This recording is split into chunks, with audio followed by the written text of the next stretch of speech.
Are you ready for this? Because this is kind of a big deal. You ready for her? For him? For him? For them? For me? All of us, we just want our stuff. Bam, right there. We all want the magic. You ready for that? Talk about born ready. Check out these cats. Extreme close-up relationships with everyone all the time. Demands, fireness, you nonstop, 24/7. It's not about getting ready for tomorrow. It's about catching up right now.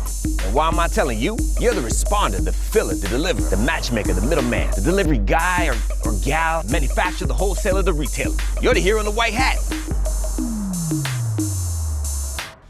Maybe not the hat, but you could get somebody a white hat, right? I mean, that's what you do.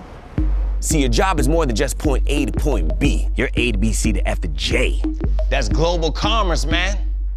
Massively complex. It's the great inventory shuffle, baby. Driving revenue like never before. Call centers, online, in stores, doing whatever it takes to get me my stuff. Woo. It's a demand and deliver world, brother. I demand, and you deliver. So allow me to repeat the question. Are you ready?